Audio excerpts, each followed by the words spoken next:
All right, to reiterate on a few points I made on the last episode. Canceling your debt. Canceling your debt is just that, not paying your debt.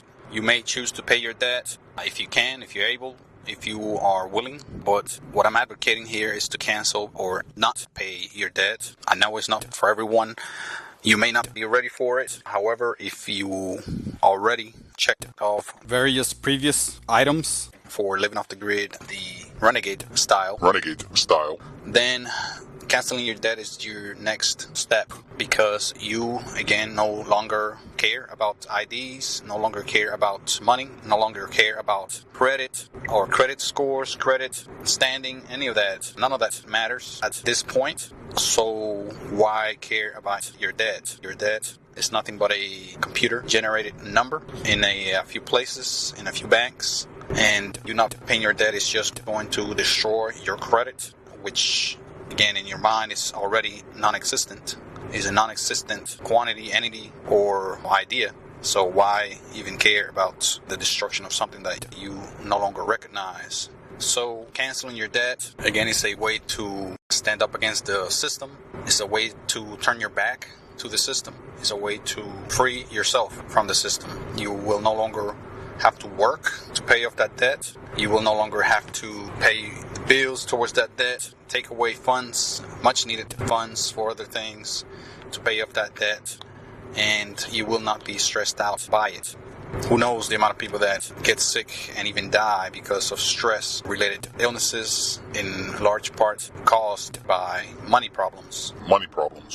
And forgetting, canceling your debt is a very large, a huge factor in improving your health by pretty much deleting or removing a big stressor, which is being in debt.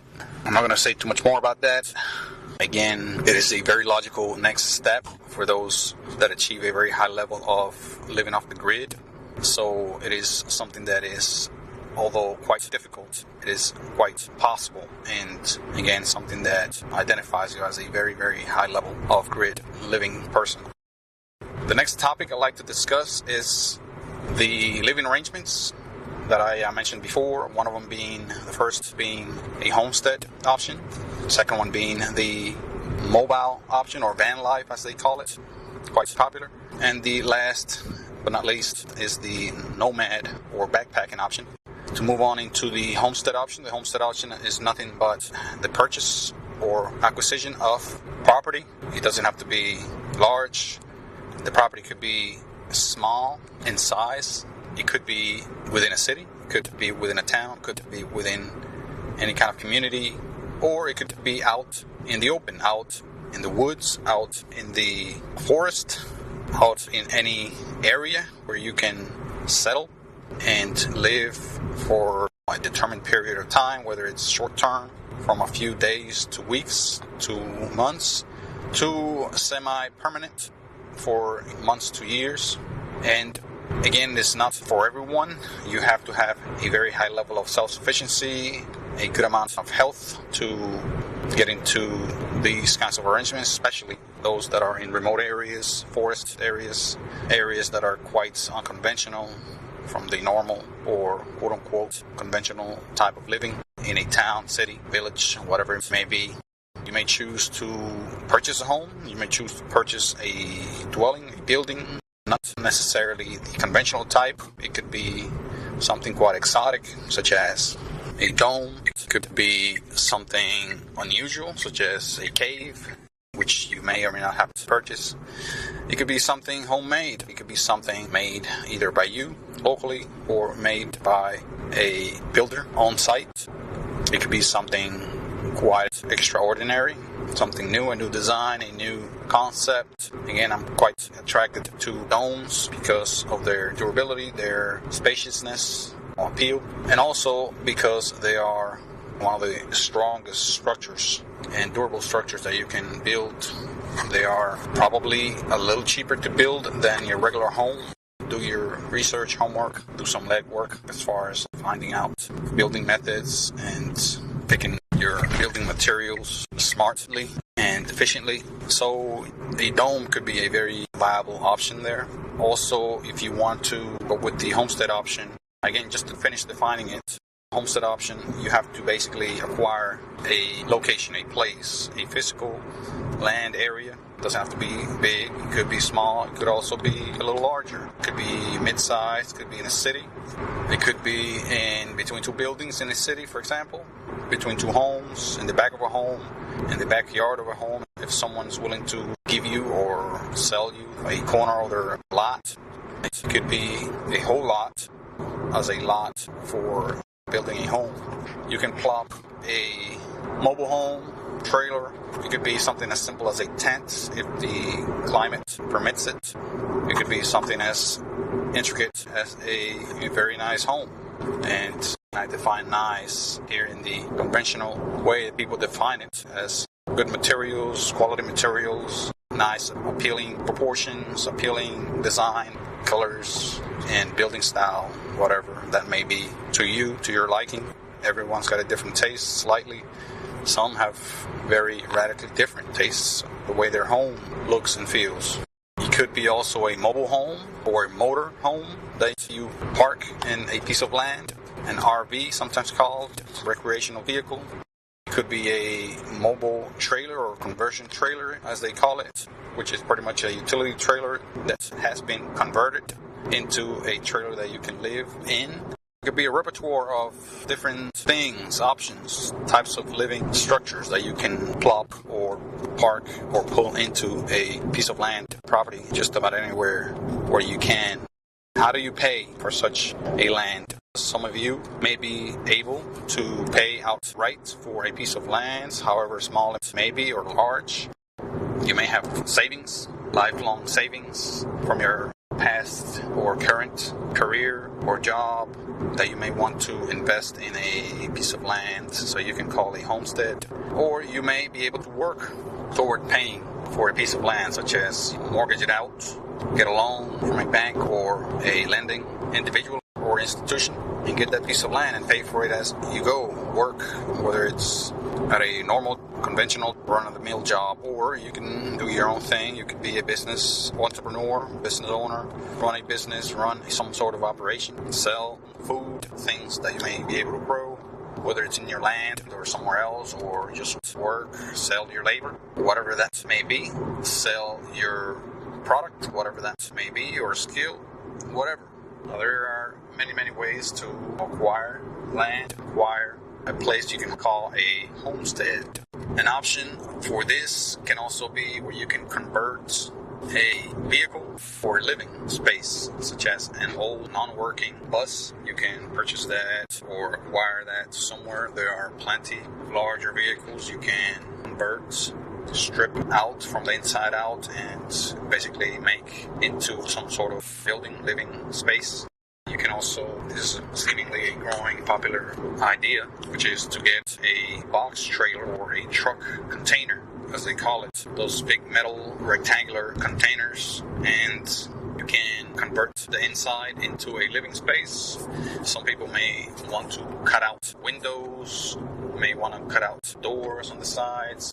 You're going to be working with solid steel, perhaps 1/8 to 1/4 inch thick, so you may have to do some heavy-duty cutting, some heavy-duty welding, some heavy-duty work dealing with this type of material. It is very difficult to work with sometimes, not being an option for many people to do on their own because of their health or age. You may want to consider that quite well. There may be options where you can purchase these things already fitted or converted. You will need, most likely, some sort of insulation, some sort of interior work. If you're living in an area that it gets hot, cold, humid, too dry, whatever. If the area where you live is not mild enough for you to comfortably live inside of one of these things, you may want to heavily convert it, and that may have quite a bit of cost involved with it. There may be a lot of investment required of you, initial investment, especially for you to be able to live out of these containers. Some people, I've seen it, where they can stack two on top of each other, make it a 2-level or a multi-level place or dwelling. You can stack it side by side, have multiple rooms, whatever the options may be, or whatever the capabilities you may have to acquire, purchase, and handle these box trailers or containers. So moving on to the next option, which is the van life option. A lot of people choose to go on the road, be mobile. They don't want to settle in any one spot. They want to go traveling. They want to get to know a lot of places, get to go to a lot of places and explore.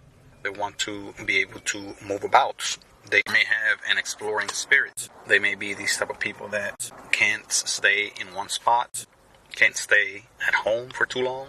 We're very much like and wish to be mobile in very large parts of the year. Perhaps not all year, a good amount of the year, to be out there and just knowing, discovering, learning from new places, from new experiences. That's something I value, and I'm sure many of you do as well. And getting a van, getting a vehicle, doesn't have to be really a van. It could be an SUV, a larger vehicle, most likely, more conveniently or preferably. It could be a pickup truck converted with some type of camper on it.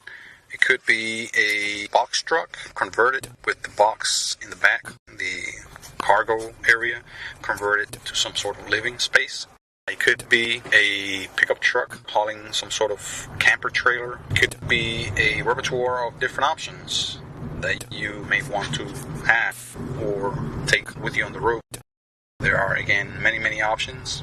A van is one of the most popular options. It could be a minivan, it could be a motor home as large as a motor home, it could be a cargo van that's been converted, or it could be a camping van that already comes fitted with all the equipment and all of the furniture from factory.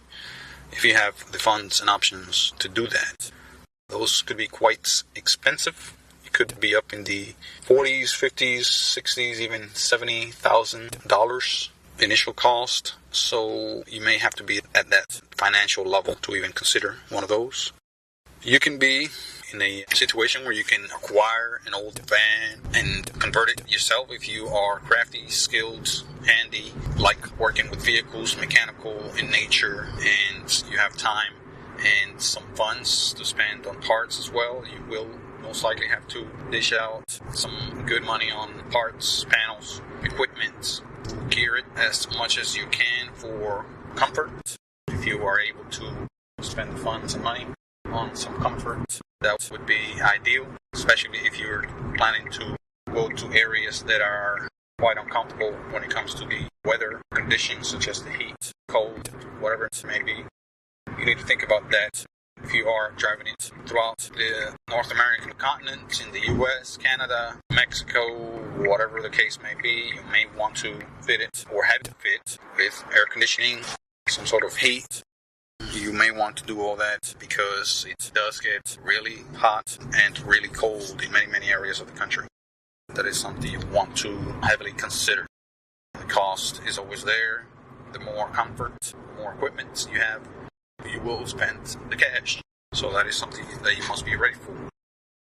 Furniture that is required for you to safely live in one of these vehicles is also something that you need to think about.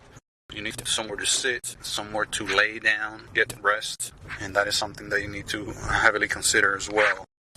This series will continue on the next episode. Look for that.